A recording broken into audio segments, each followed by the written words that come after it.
Corinthians chapter 5 verses 1 to 10. 2 Corinthians chapter 5 1 to 10. क्योंकि हम जानते हैं कि हमारा पृथ्वी पर का डेरा सरीखा घर गिराया जाएगा, तो हमें परमेश्वर की ओर से स्वर्ग पर एक ऐसा भवन मिलेगा जो हाथों से बना हुआ घर नहीं परंतु चिरस्थायी है। इसमें तो हम कराहते और बड़ी लालसा रखते हैं कि अपने स्वर्गीय घर को पहन ले, कि इसके पहनने से हम नंगे ना पाए जाए और हम इस डेरे में रहते हुए बोझ से दबे कराहते रहते हैं, क्योंकि हम उतारना नहीं वरन और पहनना चाहते हैं, ताकि जो मरणहार है जीवन में डूब जाए। जिसने हमें इसी बात के लिए तैयार किया है वह परमेश्वर है, जिसने हमें बयाने में आत्मा भी दिया है। अतः हम सदा ढाढ़स बांधे रहते हैं और यह जानते हैं कि जब तक हम देह में रहते हैं तब तक प्रभु से अलग है, क्योंकि हम रूप को देखकर नहीं पर विश्वास से चलते हैं। इसलिए हम ढाढ़स बांधे रहते हैं और देह से अलग होकर प्रभु के साथ रहना और भी उत्तम समझते हैं। इस कारण हमारे मन की उमंग यह है कि चाहे साथ रहे चाहे अलग रहे, पर हम उसे भाते रहे, क्योंकि आवश्यक है कि हम सब का हाल मसीह के न्यायासन के सामने खुल जाए, कि हर एक व्यक्ति अपने अपने भले बुरे कामों का बदला जो उसने देह के द्वारा किया हो पाए। Okay, thank you. इधर हमारा वर्तमान जीवन और हमारा भविष्य, हमारा भविष्य कितना धन्य है, कितना श्रेष्ठ है, उत्तम है, इसके बारे में पौलुस कहते हैं। पहला शब्द मेरे आपके ध्यान में लाना चाहता हूं वर्स 1 में, वी नो, हम जानते हैं। हम क्या जानते हैं? हमारा तंबू समान ये शरीर एक बिल्डिंग समान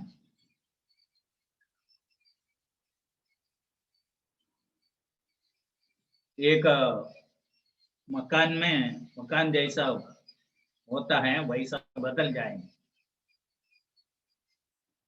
ये हम जानते हैं। बाइबल में बहुत जगह में ये शब्द है, हम जानते हैं, वी नो। हम ऐसा सोचते हैं, हम we think like that, we imagine like that, ऐसा नहीं है। we know, हम जानते हैं। ऐसा बोलने का क्या अधिकार है? कौन सा बात के आधार पर हम ऐसा बोल सकते हैं? ये ईश्वर का वचन के आधार पर है। बाइबल हमारा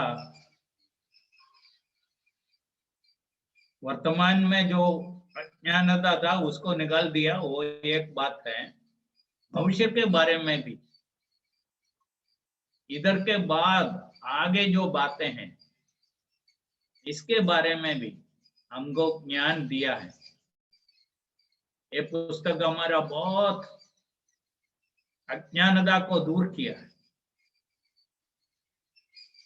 इसके लिए हम ईश्वर को धन्यवाद देना। केवल हमें बचाया इतना नहीं, आगे के बारे में मनुष्यों को जो अज्ञानता है उसे हमें छुड़ा के बचा के रखता है। मनुष्य जानना चाहते हैं आगे क्या है, इस शरीर छोड़ने के बाद, दुनिया छोड़ने के बाद क्या है, इसके बारे में जानना चाहते हैं। और यीशु मसीह लूका का सुवार्ता 16 अध्याय में जो कहानी सिखाया, वो कहानी नहीं है, जो कुछ वास्तविकता सिखाया। The story of the rich man and Lazarus. यीशु मसीह हमारे सामने लाना चाहते हैं इस जीवन के बाद क्या है। और सब लोग एक ही जगह में नहीं जाते हैं। इधर एक व्यक्ति जब प्रभु यीशु मसीह को स्वीकार किया, पाप का क्षमा पाया, यीशु ने जो जगह हमारे लिए वायदा किया उस जगह में हम पहुंच जाते हैं। दूसरे लोग अपने पाप में ही रहते हैं, उन लोगों के लिए अलग जगह है। वो जोहन लूक 16 में प्रभु यीशु मसीह सिखाया। आज उसमें जाने के लिए समय नहीं है, हमको इस भाग में थोड़ा सीमित रहना है। इसलिए पहला शब्द है हम जानते हैं। इधर क्या जानते हैं? ये थोड़े समय के लिए टेम्पररी रहन स्थान है हमारा शरीर, तो इसको साफ रखना वो सब चाहिए, पर ऐसा मत सोचना ये हमेशा के लिए रहेंगे। ये टेम्पररी है, ये टेंट के जैसा है, तंबू के जैसा है, थोड़े समय के लिए। ऐसा एक दिन आएगा इसको हम छोड़ देंगे। फिर आगे जो हमारे लिए एक तंबू और एक मकान कितना फर्क होता है, वैसा है। इधर अभी का जीवन के लिए दिया है ये शरीर। ये शरीर हमको हमेशा नहीं चाहिए। प्रभु का धन्यवाद हो। ये शरीर में बीमारियां हैं, वेदना है, आंसू है, परेशान होते हैं, ऐसा बहुत प्रॉब्लम्स है। इस शरीर में हमको हमेशा रहना नहीं है, ये शरीर हमको छोड़ना है। और इसके बदले में हमको ऐसा एक शरीर, एक परमानेंट, इटर्नली हमेशा रहने वाला एक शरीर मिलने वाला है, एक आत्मिक शरीर मिलने वाला है। इसमें हम आनंद करने हैं, ये हम जानते हैं। हम इधर से ये शरीर छोड़ के हम जाएंगे, हम एक नया शरीर पाने वाला है, मिलने वाला है। ये पहला बात हम जानते हैं। इसलिए हम जानते हैं, पहला बात क्या जानते हैं? इधर का थोड़े समय का जीवन के लिए दिया हुआ ये शरीर हम एक दिन इधर छोड़ के इधर से एक नया शरीर में हम प्रवेश होने वाला है। नया शरीर हमें मिले। दूसरा बात, दूसरा शब्द मैं आपके सामने लाना चाहता हूं। दूसरा कलम में we are growing in this body, हम कहरते हैं। और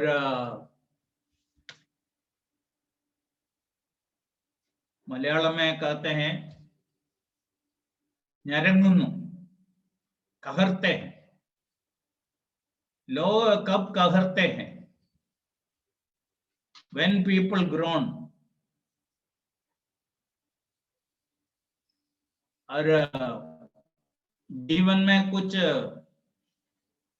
समस्याएं, उसको हम अंदर दबा के रखेंगे,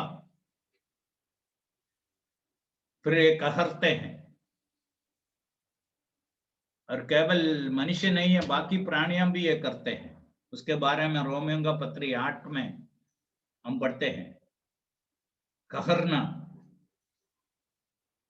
मैं समझता हूं आप में से सबको मालूम है ये कहरना क्या है। ऐसा है ना, श्वास जब एक व्यक्ति से निकलता है, समझना है अंदर कुछ है, वो कुछ बोला नहीं होगा, वो ऐसा एक करने का जो आवाज है उसमें बहुत कुछ बातें होगा, और कुछ बातें उनको ऐसा अंदर इतना परेशान कर रहा है, इसलिए कहरते। इधर पौलुस कहते हैं विश्वासी लोग इस दुनिया में कहरते हैं। हम नहीं चाहते हुए बहुत बातें हमारे जीवन में होते रहते हैं। हम परेशान होते हैं, दुखित होते हैं, वेदना महसूस करते हैं, जीवन का अलग अलग समस्याएं, हम जब दब जाते हैं हमारे अंदर से, पौलुस कहते हैं कहरते हैं, इसलिए दूसरा शब्द है कहरना, दो ग्रोनिंग फ्रॉम विद इन।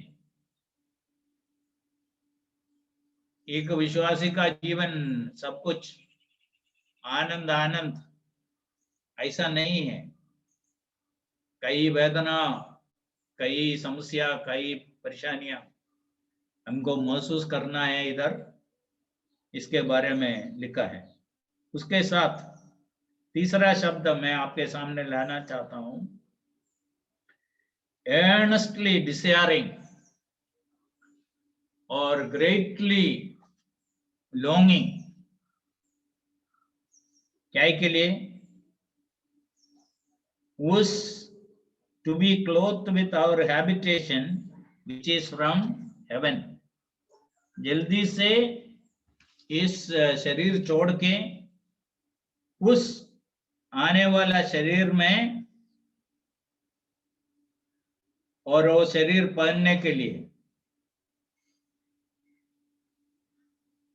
और मैं हिंदी में पढ़ता हूं, इसमें तो हम कहरते और बड़ी बड़ी लालसा रखते हैं कि अपने स्वर्गीय घर को पहन ले।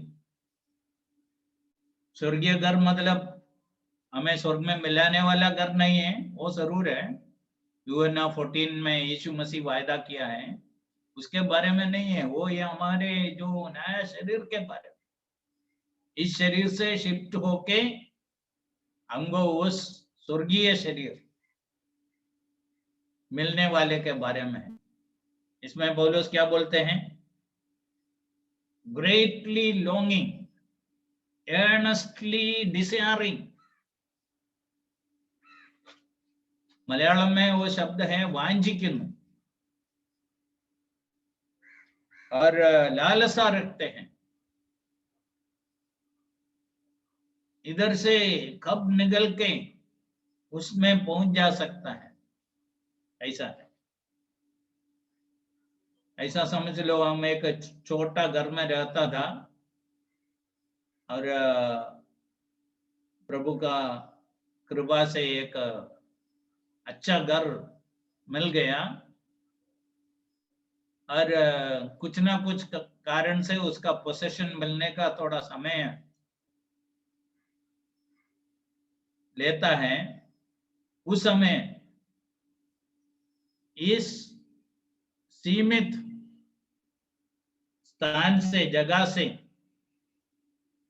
उस जो अच्छा घर में जाने के लिए जो इच्छा होते हैं, उस प्रकार हर एक विश्वासी को एक इच्छा होना है, एक बहुत बड़ा लालसा होना है। अभी हम हमारा कुछ रिलेटिव्स को मिला है, उनका उम्र 90 है, उन्होंने अभी तो बहुत कमजोर शरीर में रहता है, उन्होंने एक बात मुझको बताया, शायद मैं कभी भी ये भूलूंगा नहीं। I will never forget what he said. सब लोग दीर्घायुष, लॉन्ग लाइफ के लिए प्रार्थना करते हैं, और उन्होंने बोला है लॉन्ग लाइफ इस प्रकार का है तो इसके लिए प्रार्थना करना संभालने का बात है। कोई अभी नहीं है, हस्बैंड एंड वाइफ अकेले हैं, हम उधर जाके चाय बना के उनको भी पिलाया, हम भी पिया, ऐसा हालत में था। वो बहुत अचंभित हो गया हम उधर जब पहुंच गए। मेरा वाइफ का फर्स्ट कजिन है, 90 ईयर्स ओल्ड है, बहुत अच्छा तंदुरुस्ती था 2-3 साल पहले तक। अभी जल्दी से उसका तंदुरुस्ती सब बिगड़ गया, दोनों बहुत बीमार हो गया, अकेले। अले मैं कहने का मतलब ऐसा लालसा रखते हैं, इस शरीर का वेदना, पीड़ा और इधर का आंसू, वो सब हमको एक नया शरीर मिलने वाला है, उसके लिए लालसा रखने का हमारा मदद होता है। तो शब्द है लालसा रखना, लालसा रखना। We are longing, we are earnestly desiring, we want it। इस शरीर छोड़ के प्रभु के पास जाने के लिए विश्वासी लोगों को ये आशा होना अच्छा है, ये लालसा होना अच्छा है। इस समय शरीर, अभी मैं बोलता हुआ बातें कोई जवान लोग नहीं समझेगा, और जो उम्र में बढ़ते हैं उनको ये मालूम है दूसरों का मदद का जरूरत है। अरे शरीर में कई प्रकार का क्लेश है, तब हम ज्यादा लालसा रखेंगे। चलिए तीसरा शब्द आपके सामने मैं लाना चाहता हूँ, earnestly desiring। पहला शब्द है knowing, secondly is groaning, third is desiring, fourth है, छठवा कलम में लिखा है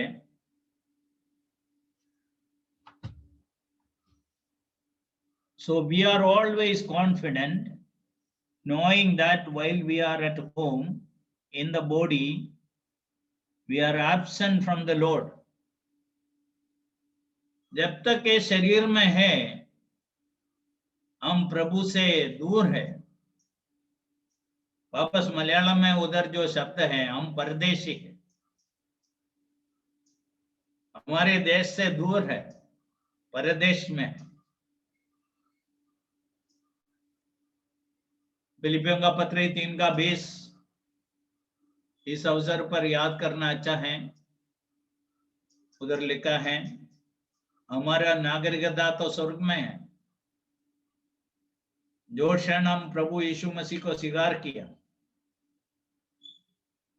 हमको उधर का नागरिकता भी मिल गया,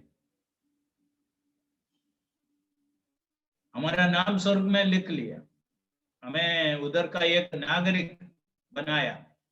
we are the citizens of heaven. फिर प्रभु का योजना में, प्रभु का प्लान में, प्रभु वर्तमान में हमें इधर रखा है। हम प्रभु से फिजिकली दूर है और प्रभु के साथ फिजिकली साथ में रहना बहुत बड़ा अनुभव है। इसलिए इधर हम मलयालम भाषा में एक शब्द ज्यादा है, हम इधर परदेशी होके रहते हैं। परदेशी है जानते हैं, हर परदेशी होके रहने के लिए तैयार है। प्रभु हमें इस जगह में रखा है, जब तक प्रभु को चाहिए इधर तब तक रहने के लिए तैयार होने का। हम से भागने के लिए तैयार नहीं, सोचता नहीं। We are ready to stay here as long as the Lord wants us here, though it has its own problems and difficulties. There are times of troubles, disturbances there. There are many painful experiences here. But the Lord wants us to be here in this place. So accepting that, with that knowledge, today we are not rich in heaven. We are kept here with a purpose. Though there are difficulties, we are ready for that.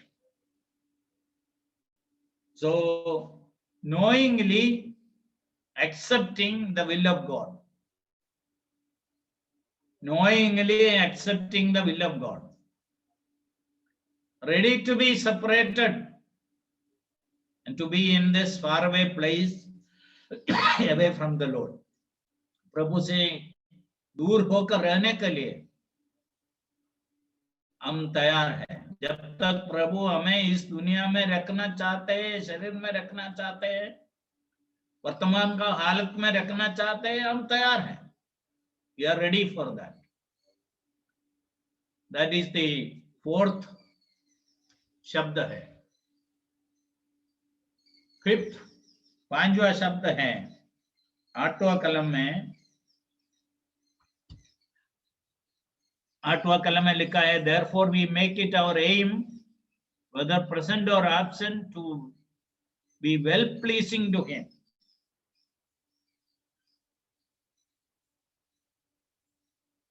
इसलिए हम डांडस बांधे रहते हैं और देह से अलग होकर प्रभु के साथ रहना और भी उत्तम समझते हैं।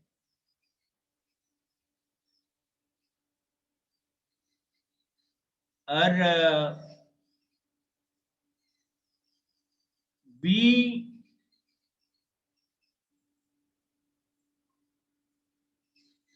well pleased, we are well pleased, rather to be absent from the body and to be present with the Lord. और शरीर छोड़ के प्रभु के पास जाना, we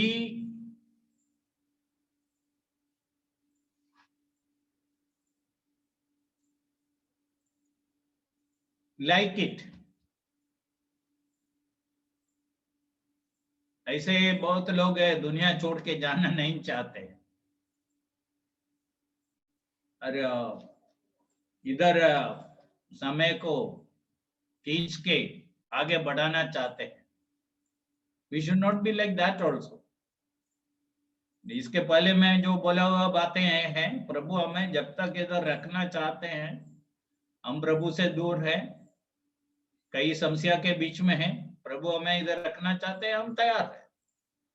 उसी समय दूसरा, हम इधर से जाने के लिए तैयार है, जब कभी प्रभु चाहे जाने के लिए तैयार हो। हमें इधर पकड़ के रखने वाला कुछ भी बातें हमारे जीवन में नहीं हो। और मैं लोगों को बार बार बताता हूं, वर्तमान में हमारे पास जो कुछ है, हमारे पास जो कुछ सुविधाएं हैं, ये सब अभी का जीवन के लिए है। आज यीशु मसीह वापस आया तो हमको इसका कोई भी जरूरत नहीं, कोई चीज का जरूरत नहीं। ये मकान का जरूरत नहीं है, गाड़ी का जरूरत नहीं है, पैसा का जरूरत नहीं है, और कोई भी चीज हमको नहीं चाहिए। ये सब जब तक हम इधर होगा तब तक है, इसको छोड़ने के लिए हम तैयार हैं। ऐसा मानसिकता विश्वासियों को होना है। ठीक है, जब तक प्रभु हमें इधर रखना चाहते हैं, रखते हैं, तैयार है। ये जो बॉर्डर में जो पोस्टिंग होते हैं, वो मिलिट्री वालों के जीवन को देखेंगे तो थोड़ा समझ सकता हो। उनका वो पोस्टिंग उनको अच्छा नहीं लगता हो, फिर भी बहुत बड़ा जिम्मेदारी के साथ तो उनको उधर छोड़ा है, रखा है। और जो दिन उसका 3 साल का सर्विस उधर पूरा हो गया, उसका दूसरा कुछ बड़ा शहर में अच्छा जगह में पोस्टिंग हुआ, और उसमें कितना खुश होता है। एक विश्वासी भी ऐसा ही रहने का है। जो जगह में आज हमें रखा है, इधर प्रतिकूल बातें बहुत है, हमको वेदना देने वाला, दुख देने वाला बहुत बातें इधर है एक साइड में। दूसरे साइड में प्रभु जब हमको इधर से बुलाना चाहते हैं, आनंद के साथ जाने का है। हमें कुछ इधर बांध के रखने वाला, रोक के रखने वाला कुछ भी बातें नहीं होना। आपको याद है, सोदोम गोमोरा को नाश करने के लिए स्वर्गदूतों सोदोम में पहुंच गया, और लोत और उसका पत्नी को बता दिया, ये शहर का अंत आ गया है, जल्दी नाश होने वाला है, बचने के लिए इधर से निकल जाओ, दौड़ जाओ। तैयार नहीं था। आखिरी में क्या हुआ? ये 4 जनों को 2 स्वर्गदूतों उनका हाथ पकड़ के उनको खींच के बाहर निकाल दिया। कभी कभी मेरा मन का भावना में मैं ये देखता हूँ,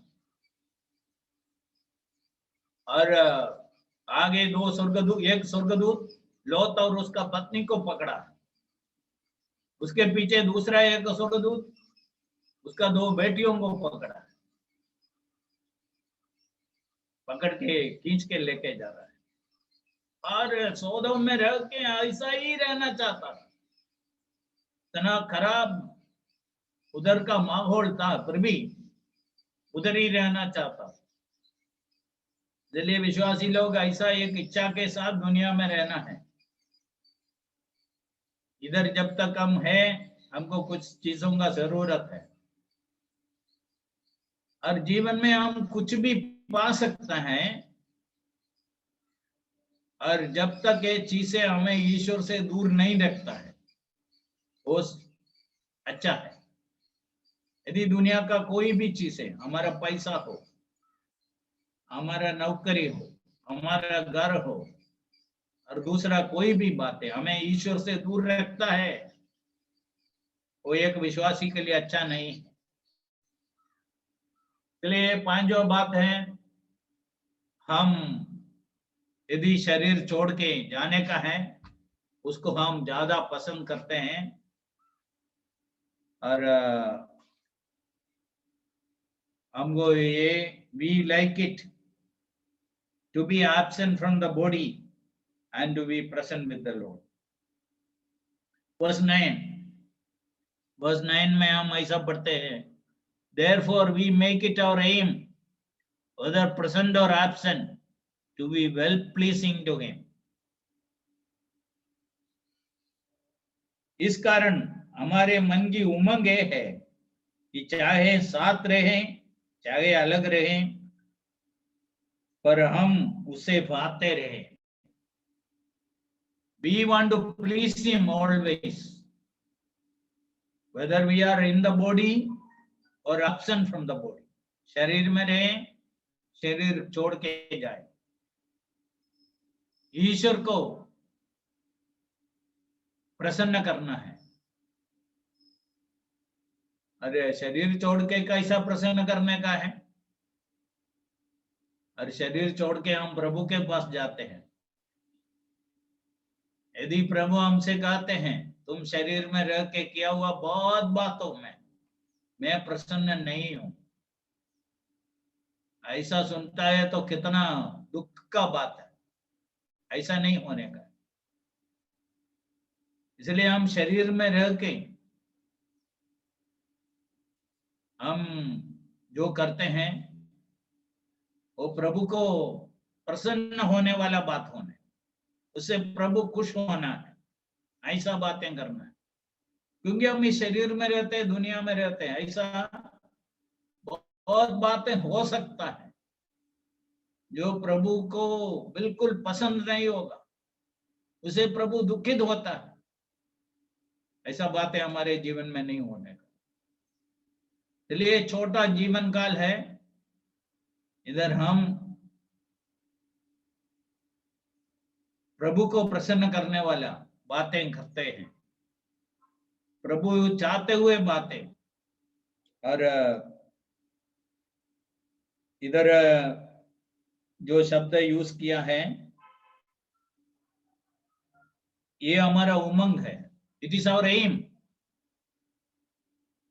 उसके लिए हम कोशिश करना है,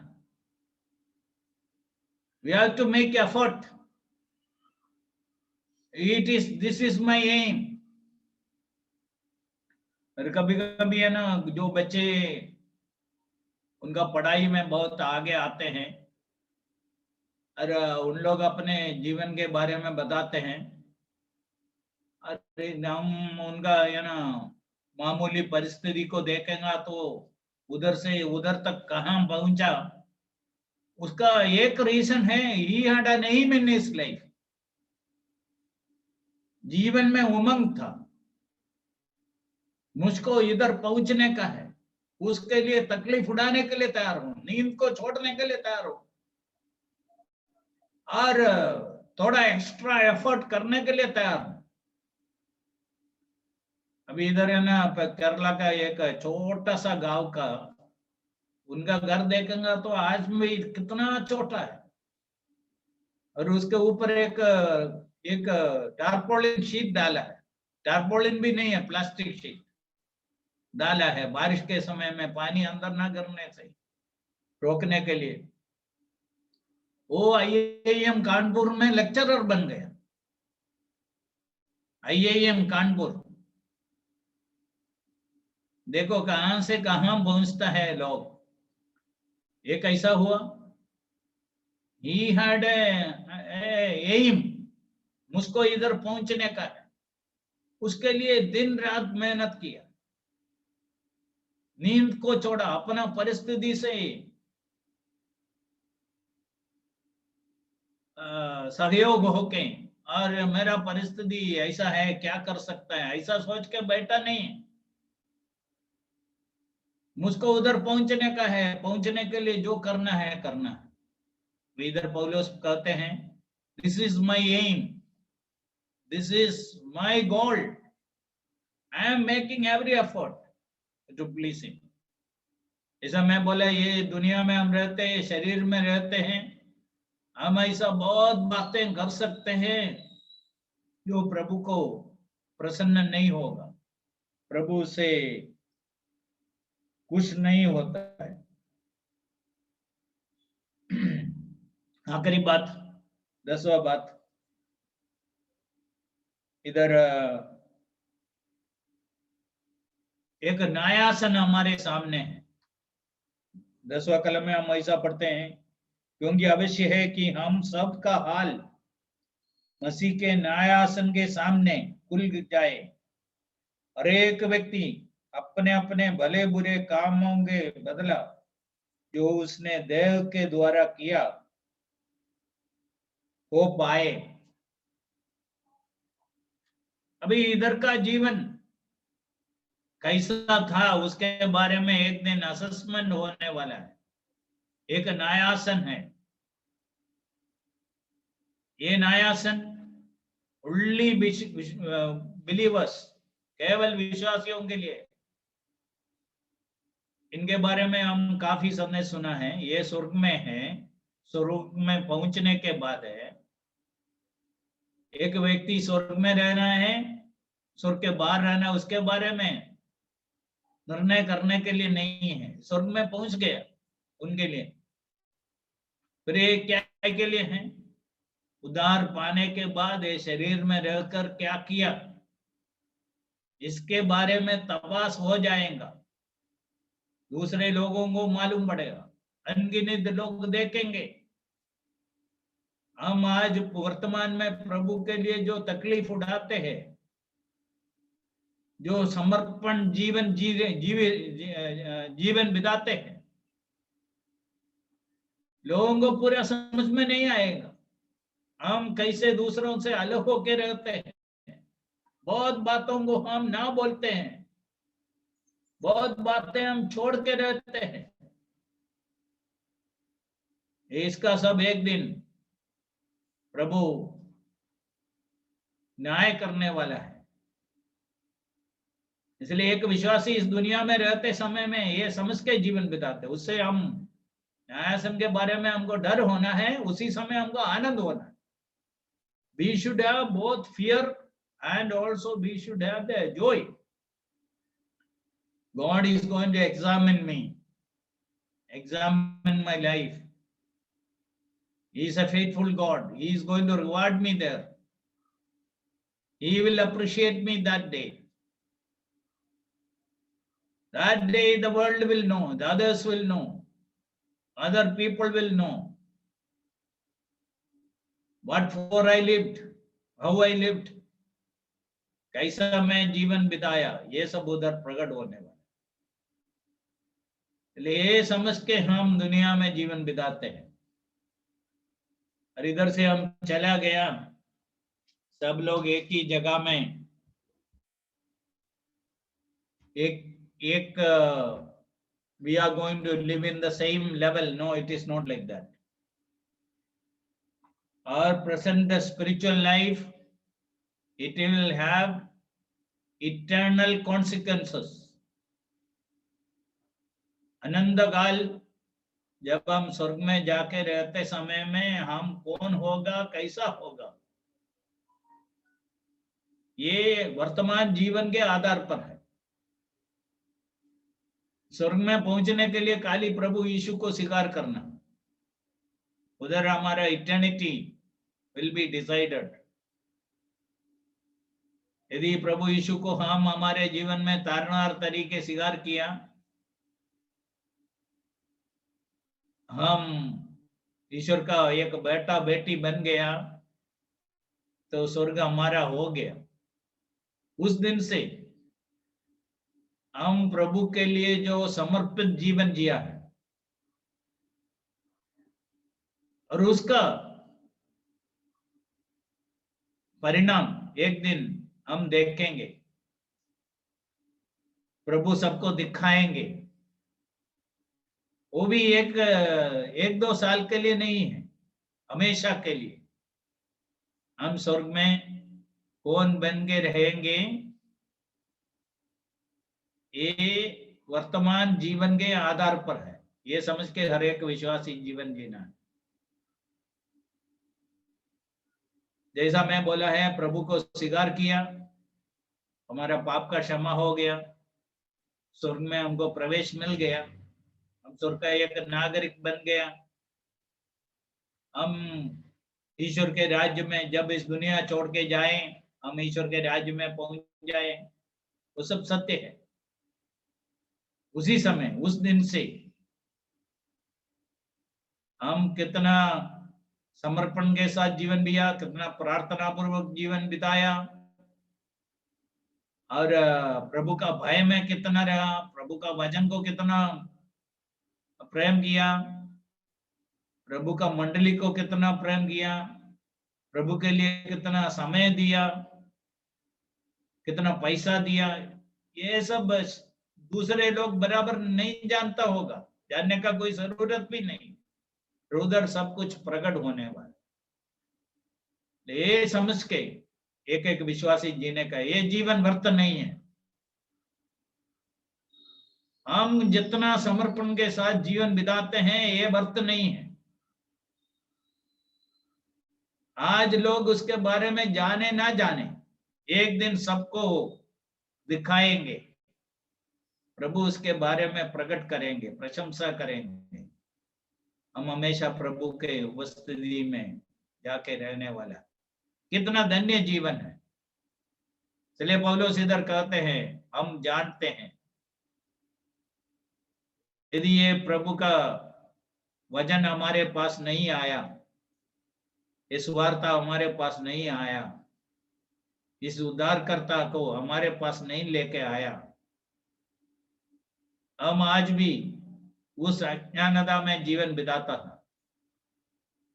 और इस वार्ता हमारे पास आने के कारण, प्रभु का वचन आने के कारण हम उद्धार पाया। इतना नहीं, हमारा जीवन का बहुत अज्ञानता का बातें प्रभु निकाला, हमें इतना जानकारी दिया, केवल इस जीवन के बारे में नहीं, आने वाला जीवन, अनंत काल का जीवन के बारे में बहुत जानकारी हम पाए हैं।